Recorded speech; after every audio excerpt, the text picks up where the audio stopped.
Hey there. Subscribe to my channel. And also press this bell icon, so you never miss any new updates, cause whenever we upload new video you will get a notification on your phone. Hi, today in my bench I have this vintage national Panasonic hi-fi system. Now, according to the information that I found in the internet, this model came out in the end of the 70s and probably in the 1979. And it came in two models in the same model number. The first model, it is this guy, and it only has a radio receiver, and also it has a normal cassette player slash recorder. The other model, it is totally identical to this one in the same shape, but they added and installed a built-in turntable to it. Now, the owner of this unit, he doesn't use it as a radio receiver or a tape player. He uses it only as an amplifier. And he connected a CD player through the AUX input of this unit. And he liked the sound quality that this unit it is producing.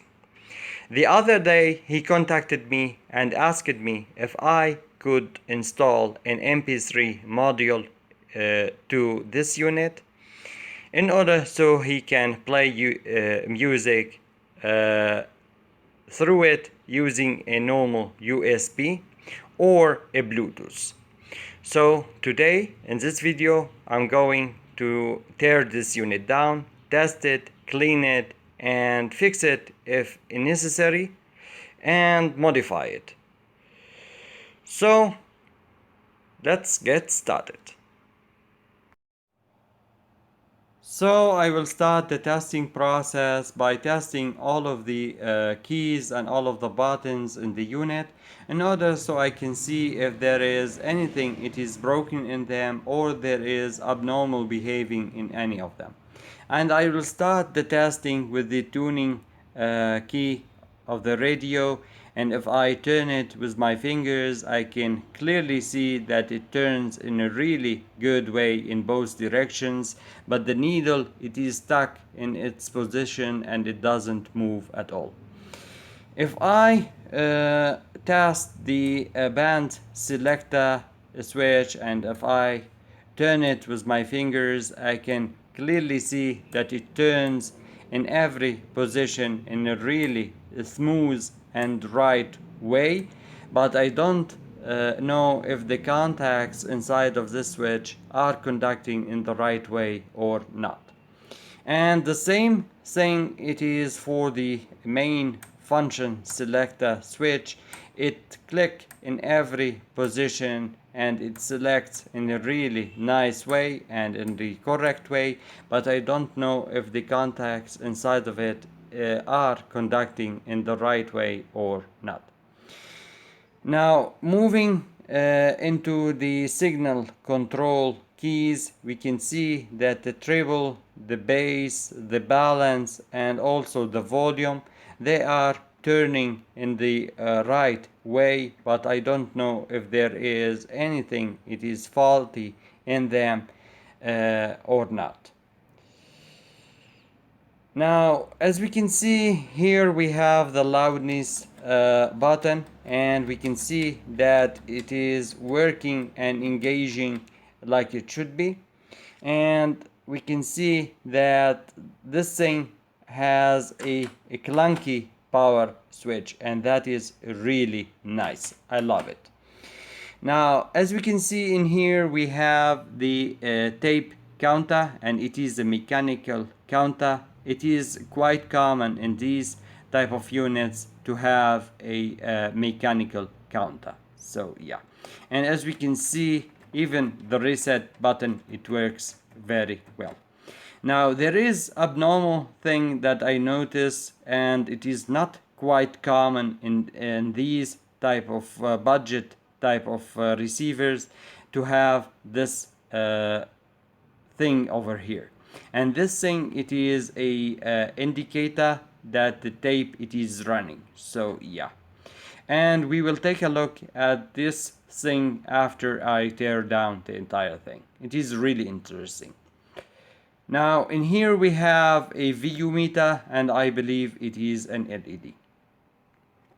Now moving along to the tape deck mechanism, we can see that all of the buttons, they are existed, and none of them it is removed or broken, and we can see that they are all working. But the tape deck, oh my god, we can see the tape door, it is broken. So yeah, but all of the other keys, they are working and engaging in a really nice way.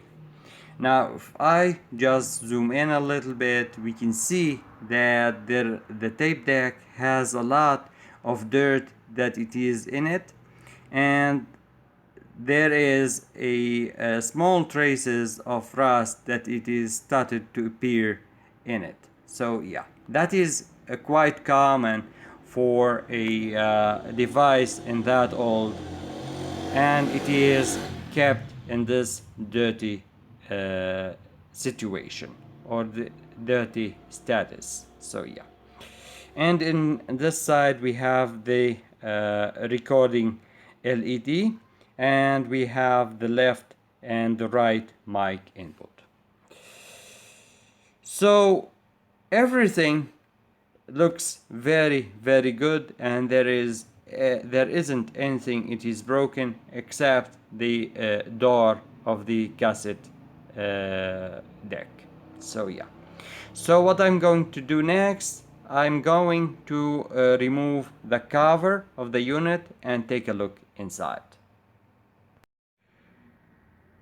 So here's the back cover has been removed, and in order you can remove the back cover in this model, you have to remove 5 screws that hold this L-shaped bracket into the back cover of the unit. And in my case, I only had to remove 2 screws because the other 3 screws were missing. And also you have to remove 4 screws, 2 from each side. They hold the 2 sides of the cover into the body of the unit. So yeah, and once you remove all of these screws, you can lift the back cover upward. So yeah, and you're good to go. One thing caught my attention when I removed this back cover, that it was completely made of plywood, and this is something really rare in these type of units. So yeah, so this tells me that the quality of this unit, it is really high. Now taking a look at this date code in here, we can see that it is written clearly the 27 to 1955.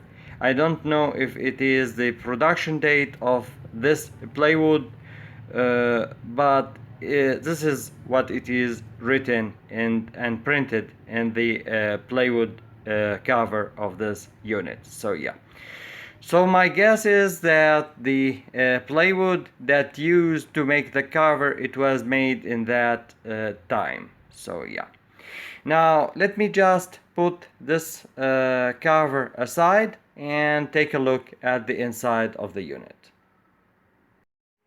So here is inside of the unit, and as we can see, a lot of dust and rust that it is accumulated inside of it. And not only that, if we take a look at this area over here, and in this area over here, we can find that there is a lot of spider webs. And not only that, we can find in this area there is a spider remains. And if I continue the examination, I'm sure I will find cockroach remains as well. So yeah, so this unit, it is very dirty. Now taking a look at the build quality of this unit, we can see that the unit, it is designed with two main circuit board. This is the main circuit board and this is the other circuit board. The main circuit board, we can see that it holds the radio circuitry, the amplifier circuitry, the main power supply circuitry, the preamp circuitry. And also it appears that it holds also the main tone keys circuitry. Now if we examine the radio circuitry, we can see that this circuitry uses the metal type of variable capacitor, and this is a really good type of variable capacitor, not like the cheap models that came later on that they use a plastic one or a plastic type of variable capacitor. And if we take a look at this area, we can see a really long rod antenna, and this is for the AM band, and this is really good. Next to it, we can find a really long and unusual type of selector switch, and I believe this is for the band selector, and it is a band selector switch.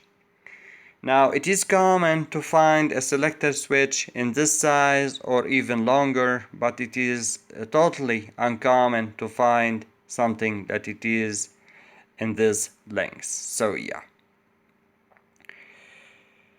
Now if we take a look at the audio amplifier IC, we can find that this unit or this model, it adapt or it use the STK 436, and if my memory served me well, I believe this is a capable of producing 10 watt in each channel. So yeah, and it is supplied by a single power supply, not a dual power supply. So yeah, taking a look at this area over here, we can find that under this cover there is the main power switch, and it is controlled by this rod, metal rod, and it is connected to the power knob. So yeah, so if I push the power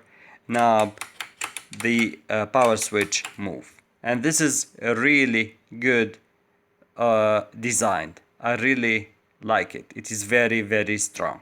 So wow. We can see that also this unit uses this type of transformer, and this is a really high class type of transformer. It is 5 amp. And next to the transformer, we find a AC selector switch in order so you can select the type of voltage it is in your area, and also we can find a main AC PC board. Now this PC board holds the filtering inductor and also the main fuse that protect and supply the power to the transformer. And if we take a look at the writing in it, we can see that it is 800 milliamp. It has a rating of 800 milliamp. Now taking a look at this PC board, we can see that this is the audio head signal PC board, and it holds the record play switch and also the amp amplifier IC that process and boost up the signal of the audio head. So yeah, this is a really good designed and a really good unit. It is simple, but yet it is very high quality design. So let me just pause this video and flip the unit around and continue the examination. So here is the unit has been flipped, and if we examine the mechanic, we can see that there is a lot of rust that occurred in it and a lot of corrosion.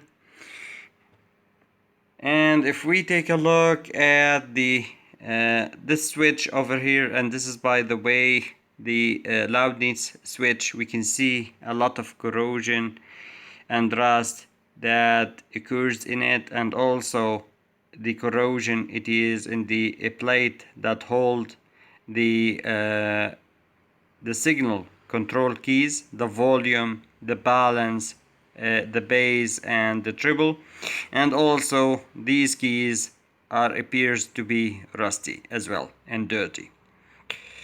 Now, taking a look at this area, we can see that there is a lot of rust and more of animal waste, so yeah, or more insect wastes, so yeah.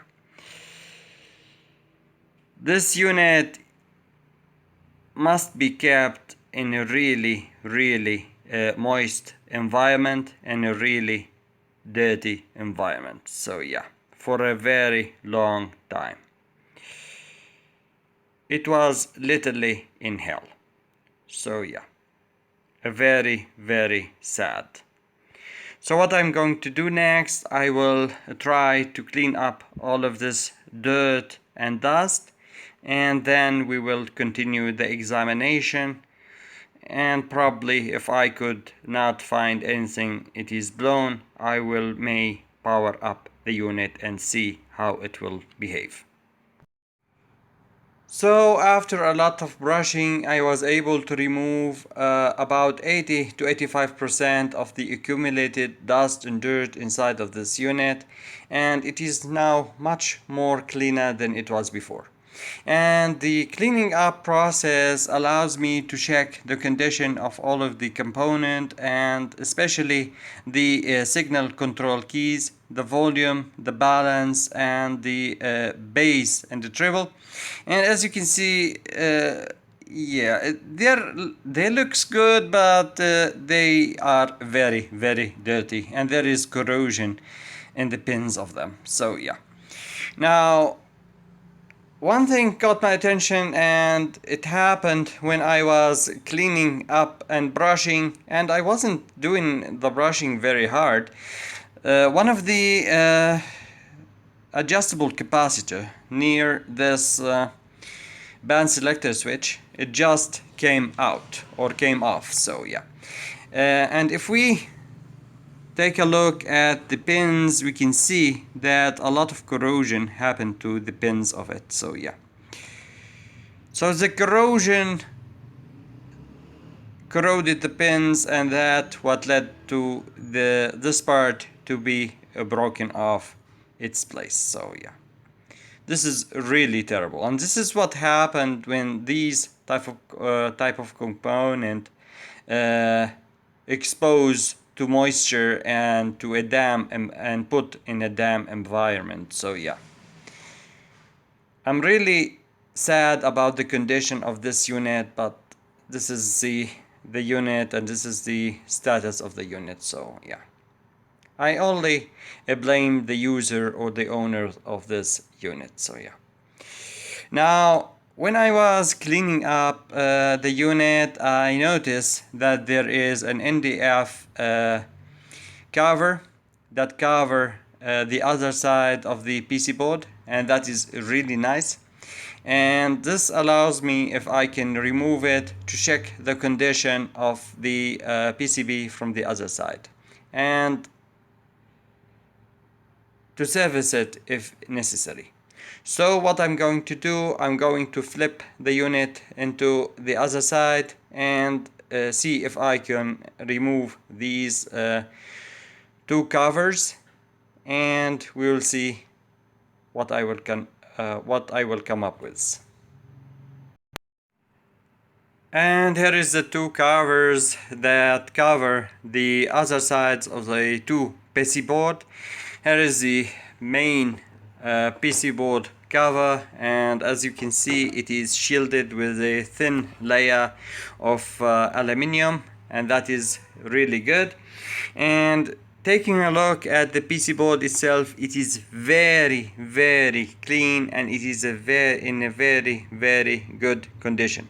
There is no corrosion in the traces, and the traces, they looks very good. So yeah, now taking a look at the cover that covers the cassette audio signal processing board, we can see, or the amplifier board of the cassette recorder, we can see that it is also very clean, and it also has a thin layer of aluminum as a shield. So yeah, in order so it can shield this cover. So yeah, this is a really good type of engineering in here. So yeah, I really love it. So yeah, wow.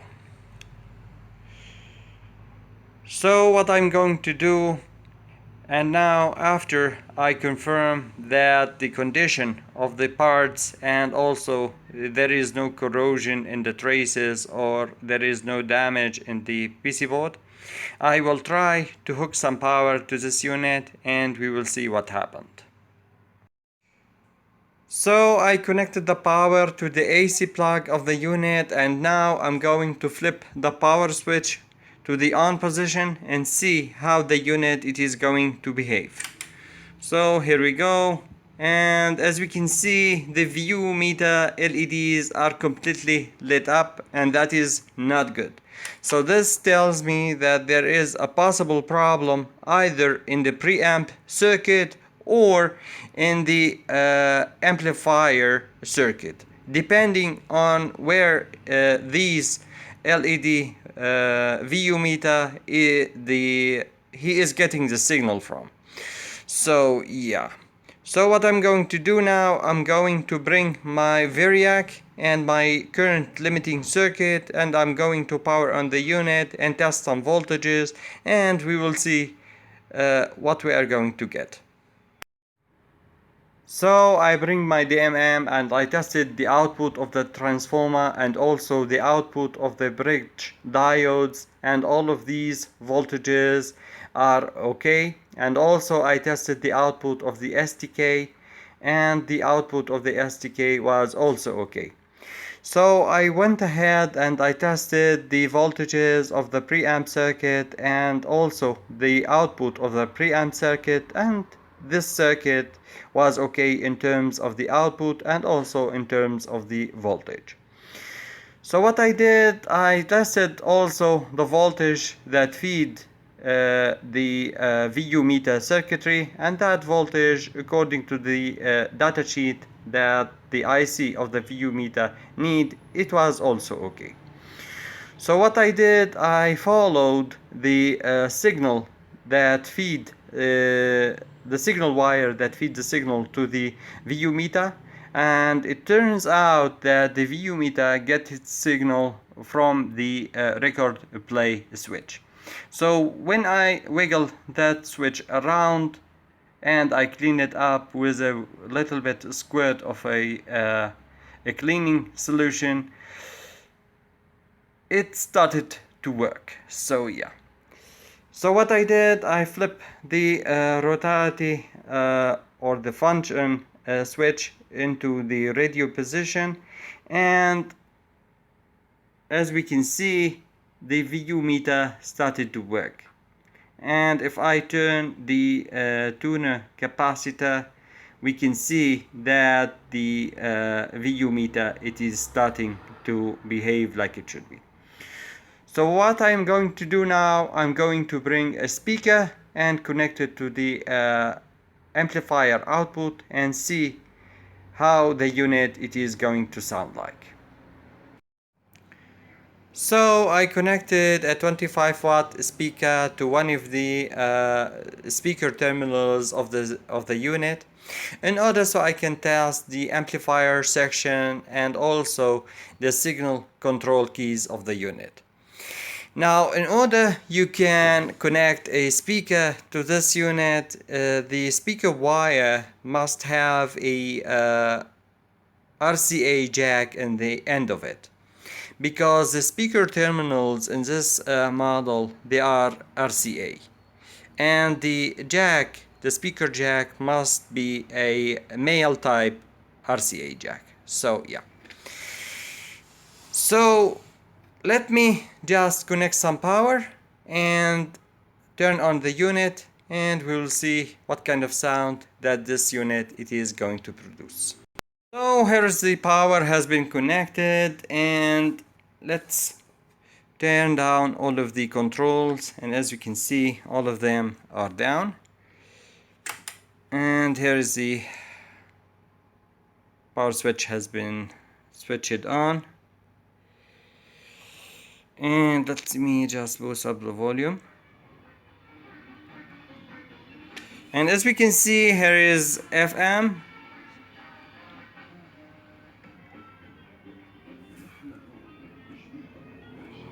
Let me just boost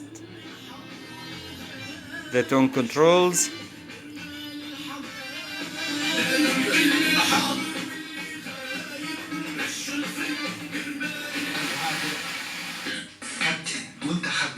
And as we can see, the tuning needle, it is started to work, so yeah.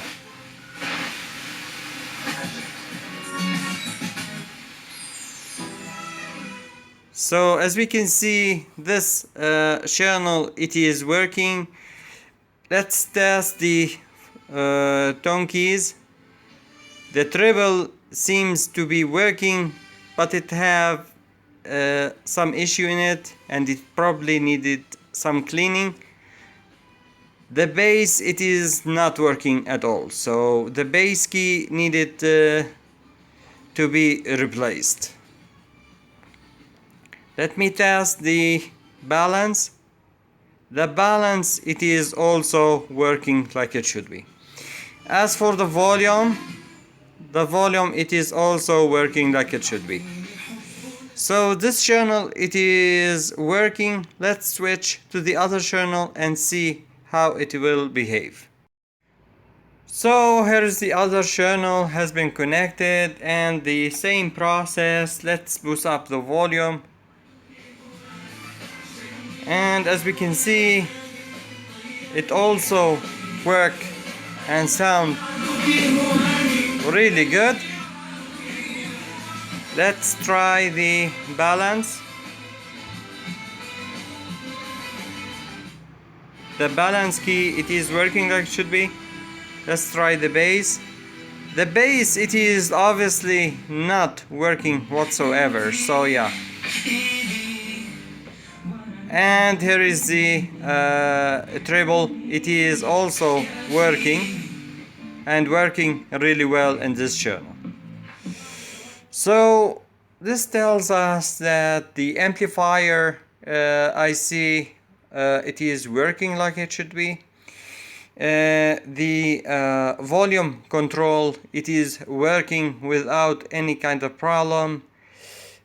Also the treble, it works in one channel. In the other channel, it works but with some static, and also the bass key, it is not working whatsoever. As for the balance, as we saw, it is working. So yeah. So let me call the owner and see what kind of work he want me to do in repairing this unit, and I will be back. So I talked to the owner and I briefed him about the situation that his unit it is in it, and I told him that the audio amplifier it is working, but there is a chance that all of the capacitors are dried out, or most of them dried out, because of the old age and because of the moisture.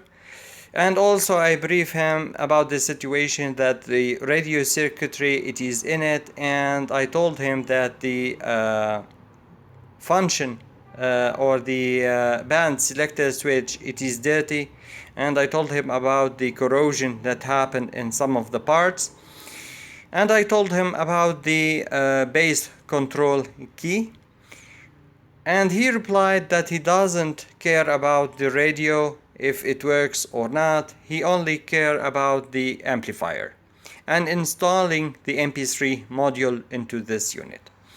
So what I'm going to do, and what I suggested for him to repair or to fix in order so I can achieve his goal, is to clean the function selector switch, replace all of the capacitors in the preamp and in the amplifier section, and also in the power supply section, in order so I can guarantee that this thing as an amp will work, and will work in a very good manner. As for the MP3 module, he asked me if I could remove the tape mechanic and install the module instead of it. And I said yes. Because actually, let's face it, and if we just turn the unit around, this is the best place for this module to be installed in it. Because the MP3 model that I'm going to install it in this unit, in order so he can use the USB jack and use the module correctly, this is the best place to be installed in it. So what I'm going to do, I'm going to remove the tape mechanic, remove the amplifier, the audio head amplifier circuitry, and modify the circuit so the MP3 module can work instead of the tape mechanic, and keep the AWACS selection like it is without any change.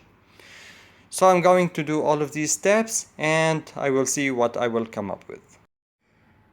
So in order I could remove and desolder the function selector switch and the base key from their places, I had to disassemble and remove the entire front control assembly. And once I removed the entire assembly out of the unit, I noticed that there is a lot of corrosion.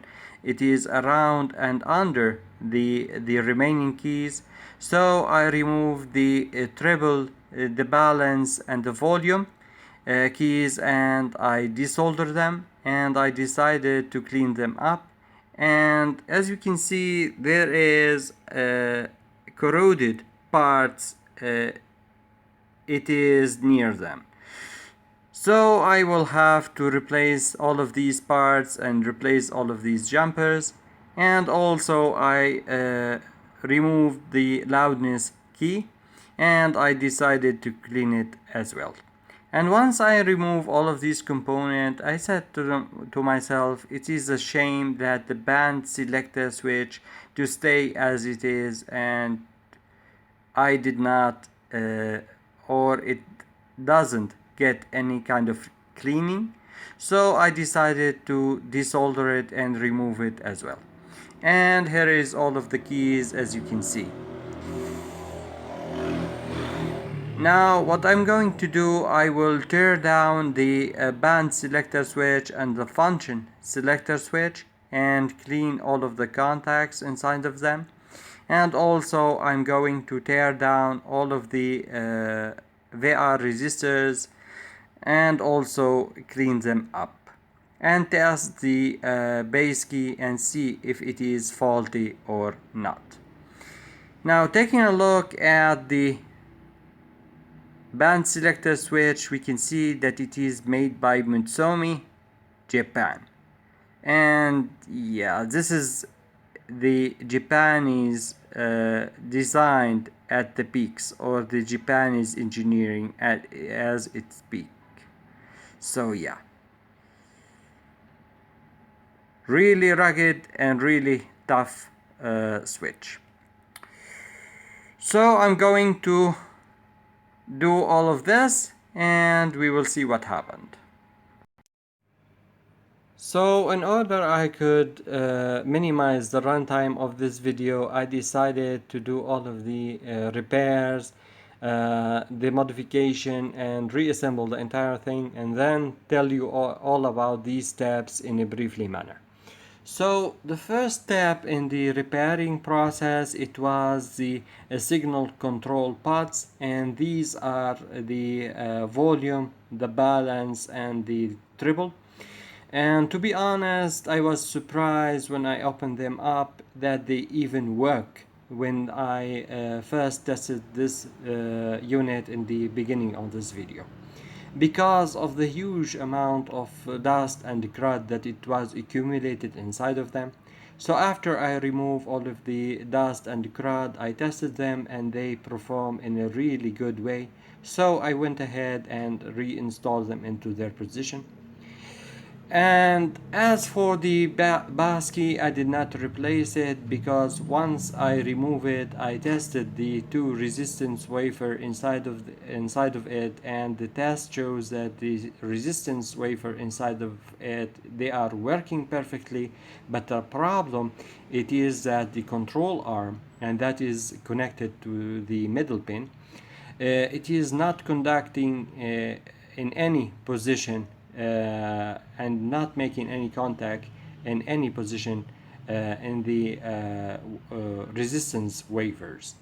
So once I disassemble it, I noticed that there is a lot of corrosion in the control arm brushes, and once I remove the corrosion and reassemble the entire thing, it is back into a full working condition, and I reinstall it back into its place in the unit. And you notice that I switch the two pots because I install these at first, and the bus key it is left into the last, and therefore I install it in this position instead of the triple key. Now if we zoom in a little bit into the PCB, we can see that the PCB around and under these spots, it is now very clean now, and I cleaned up all of the jumpers and I replaced the corroded resistance, and the area around and under these spots, it is back as new. Now continuing to the selector switches, and these switches, the band selector switch and also the function selector switch. As I opened them up, I found that in the band selector switch there is a lot of corrosion in some of the selector traces inside of it, and also there is a huge amount of crud that it is accumulated in the traces. So once I remove all of the corrosion and all of the crud, it is back into a full working condition, and the same thing it is applied to the function selector switch. It is back into a full working condition as well. So that concludes the first step.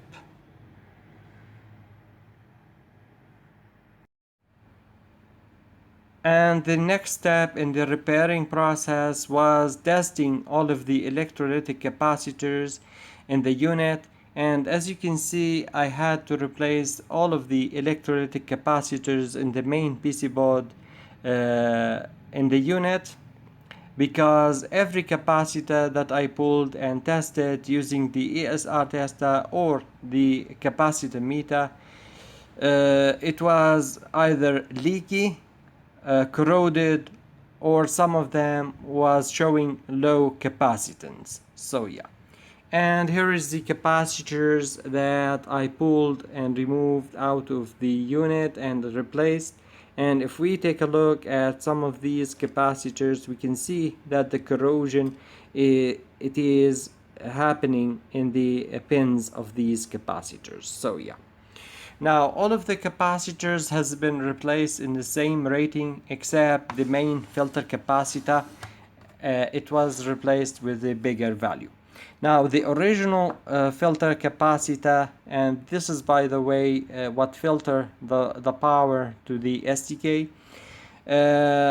It has the rating of 3300 microfarad on 50 volts, but the one that I replace it with, it has a rating of 4700 microfarad on 50 volts. So yeah.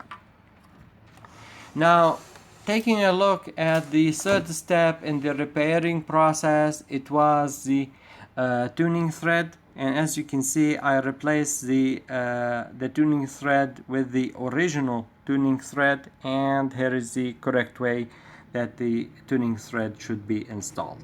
And if I just tune the tuning knob with my finger, we can see that the tuning thread and the needle, it moves really well, like it should be. So yeah. Now the fourth step that I did was a series of modification in order so I can secure the front control assembly into the body of the unit. And the original design, they use the tape mechanic in order so they can secure the front control cover into the body of the unit. But in my case, I changed all of this and I made this custom made wood bracket in order so it can hold and secure the VU meter into its place, and also it can hold the front control cover into the body of the unit. And as you can see, it is very solid. And as for this part, I made this a bracket in order so it can hold this part of the front control cover into the body of the unit. And as you can see, it is very solid and very rugged. So yeah.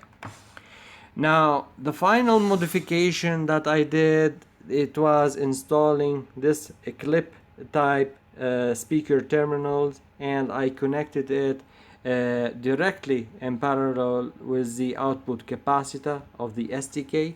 And this type of clip type speaker terminals allow the user to connect any type of speaker to this unit. Of course, the speakers that he must be connected, they must be connected to the output of this unit, must have the same rating of the output amplifiers. So yeah. Now the original speaker, as we saw earlier, they must use the wires in them. They must use a male type RCA jack in order so they can be installed in the speaker output. But this way it is much more convenient and much more reliable, and I really like it. So yeah. So after all of these modification and part replacement, I believe the unit, it is now fully repaired, and all what I have to do now is address the issue of how I'm going to install the MP3 module into this unit. And I'm thinking about designing a PC board that hold the power supply of this MP3 module, and also the preamp that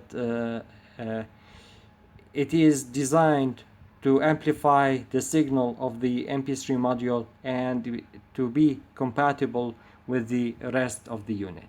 So I'm going to design these, install them, and we will see how the unit it is going to work. So here is the MP3 module has been installed into its place, and as you can see, it is installed in a really good way and looks very beautiful. And also I cleaned up all of the knobs. And here is the circuit board that I designed in order so the module can work with the rest of the unit. So in this board we have a power supply, a preamp circuit, a mute circuit, a power supply for the VU meter, and also a soft start circuit. So yeah. So let me connect some power to this unit and see how this MP3 module it is going to sound like. So here is the unit has been connected to the AC power line, and let me just flip the power switch and see what happened. So here's the power switch has been flipped, and as we can hear the there is a pop from the speaker, and that is a good thing. Now let me select the tape, and here is the relay has been switched on, and here is the radio of the module. Let me get a USB flash drive, and here's the USB. So here is the one song.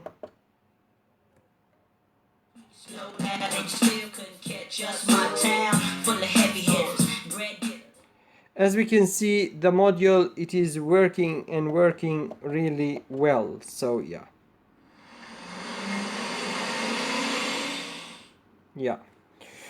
So let me try the radio, and here is the radio, and here is the FM, and as we can see, the radio it is working like it should be. Let me try the middle wave. As we can see, there is some really heavy static, and that will prevent the radio from ever receiving any kind of station. Not to mention there isn't any much station left still broadcasting in the AM, so yeah, or in the middle wave. Here is the shortwave. The same thing. And there is the shortwave 2. The shortwave 2 and the shortwave 1 needed an antenna. So yeah. So here is the one of the channels. Let me try to connect the other channels and see what we will get. So here is the other channel has been connected. So let me just boost up the volume and see what we are getting. So here's the volume has been boosted, and as we can see, the other channel it is also working like it should be, and the sound in it is very clear. So here is the treble, and here is the bass. The bass in this unit it is very soft. It is not very strong, and remember that this is a 10-watt amp. So let me turn the MP3 module and see what kind of sound that the other channel it is going to produce. And here is the other channel.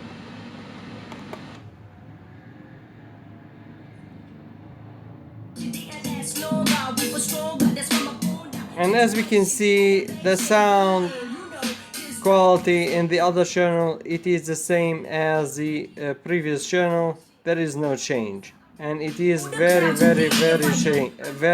clear. So yeah. So I believe we have a very good unit and a very well made unit, and the modification that I did it is very good. So all what I have to do now is close the back cover and secure it into its place using its mounting screws, and I'm done. So I hope you enjoyed this video. If you did, please like, subscribe. Thank you for watching. See you next time.